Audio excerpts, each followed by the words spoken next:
ए O B 90 degree है तथा ओ ए बराबर ए और ओ बी बराबर बी, ए बी बराबर सी और ओ से ए पी लंब ए बी है और ओ पी बराबर छोटकी पी है, तो सिद्ध करे कि 1/p² बराबर 1/a² प्लस 1/b²। ठीक है, चलिए अब देखिए उस अनुसार हम त्रिभुज बना दिए। यहाँ पर करा त्रिभुज ओ ए बी में एंगल ए ओ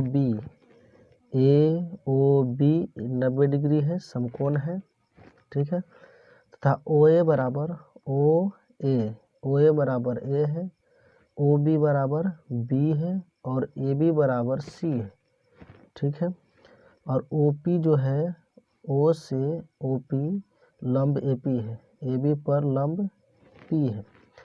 तो अब आपको सिद्ध करना है कि पी 1/p यानी ये वाला पी, ठीक है, 1/p² बराबर 1/a² प्लस 1/b²। ठीक है, चलिए तो पहले आपको समकोण त्रिभुज है तो ए बी क्या कर्ण है ना, तो कर्ण के स्क्वायर बराबर क्या होता है, तो होता है आपका कर्ण के स्क्वायर, पहले हल लिख दीजिए है ना। चलिए तो कर्ण स्क्वायर बराबर होता है लंब स्क्वायर प्लस आधार स्क्वायर। हो गया, चलिए अब कर्ण आपका यहाँ कौन है, सी, यानी कि यहाँ आप लिख सकते हैं सी का स्क्वायर। ठीक है, और यहाँ आपका लंब कौन हो गया, उठिए ए, तो यहाँ लिख सकते हैं a² प्लस आधार स्क्वायर, तो आधार आपका यहाँ कौन हो गया, आपका बी, तो आपका हो गया b²। ठीक है, इसको आप समीकरण 1 मान लीजिए।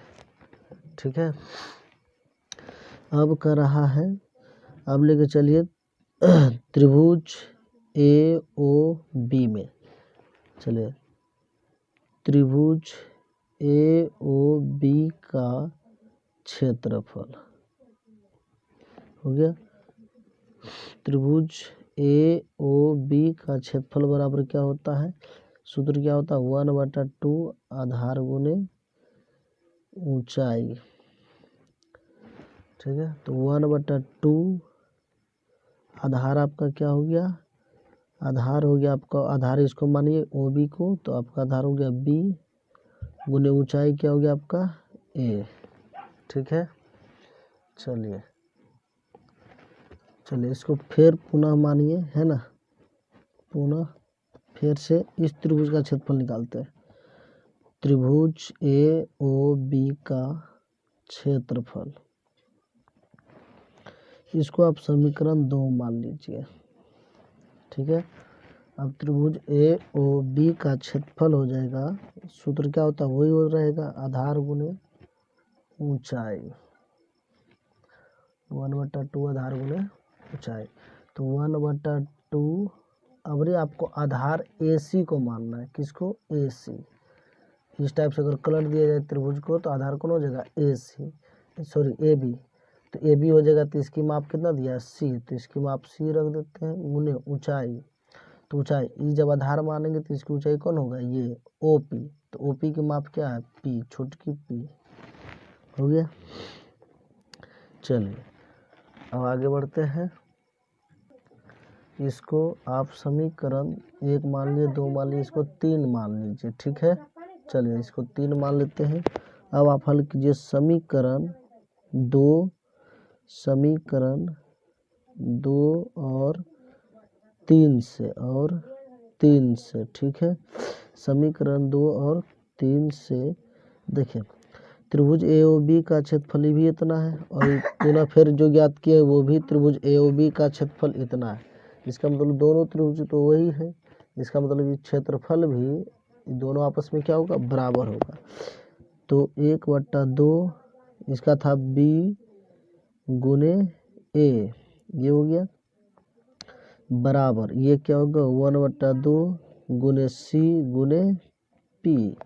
देखिए 1/2 खत्म, इसको गुना कर दिए, ए गुने बी यानी आप इसको ए बी भी लिख सकते हैं, सी गुने पी तो सी पी भी लिख सकते हैं। ठीक है, चलिए अब यहाँ से आप सी का मान निकाल लीजिए। तो सी रखेंगे तो आपको पी इधर आ जाएगा, तो क्या हो जाएगा ए बी बटा पी, है ना, बराबर क्या बचेगा सी, इसलिए इसको लिख दीजिए। इसलिए सी बराबर ए बी बटे पी हो गया। ठीक है, चलिए अब ये सी का मान आप समीकरण 1 में रखें। कहाँ रखें, इसमें समीकरण 1 में, यहाँ लिख देते हैं सी का मान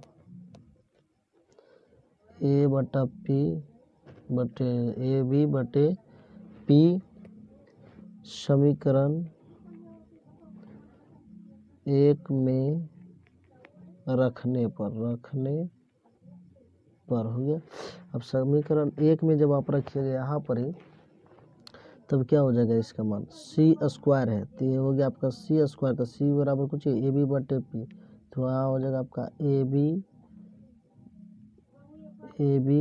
बटे पी का होल स्क्वायर हो गया, बराबर क्या है ए स्क्वायर प्लस बी स्क्वायर। तो ए स्क्वायर प्लस बी स्क्वायर। चलिए आगे ध्यान दीजिए, अभी है ए बी के होल स्क्वायर, तो इसको हम लिख सकते हैं ए के स्क्वायर बी स्क्वायर बटे पी के स्क्वायर बराबर क्या हो जाएगा ए स्क्वायर प्लस बी स्क्वायर हो गया। ठीक है, चलिए आगे देखें। अब आगे हो जाएगा आपका, ये इधर है, इसको इधर बटे में भगा दीजिए, तो इसको इधर भगा देंगे तो क्या हो जाएगा 1 बटा पी स्क्वायर बराबर ए स्क्वायर प्लस बी स्क्वायर। ये आ जाएगा आपका कहाँ नीचे, ए स्क्वायर बी स्क्वायर 1 बटा पी स्क्वायर बराबर हो जाएगा आपका ए स्क्वायर, दोनों का अलग अलग कर दीजिए, ए स्क्वायर बी स्क्वायर अलग अलग कर दीजिए। ठीक है, प्लस बी स्क्वायर हो जाएगा ए स्क्वायर बी स्क्वायर। ठीक है, चलिए आगे ध्यान देते हैं। अब हो जाएगा आपका 1 बटा पी स्क्वायर बराबर ए स्क्वायर खत्म हो गया आपका कुछ 1 बटा बी स्क्वायर प्लस या बी स्क्वायर आपका खत्म हो गया 1 बटा ए स्क्वायर है। अब इसको आप सही करके लिख दीजिए 1 बटा पी स्क्वायर बराबर हो जाएगा 1 बटा ए स्क्वायर। इसको थोड़ा सा आगे कर दीजिए, क्या कि इसी रूप में खोज भी रहा था, और प्लस हो गया आपका 1 बटा बी स्क्वायर। ठीक है, यही आपको लाना था, ये आपका प्रूव्ड, इसको लिख दीजिए प्रूव्ड। ठीक है, चलिए नेक्स्ट क्वेश्चन पर बढ़ते हैं, अगला।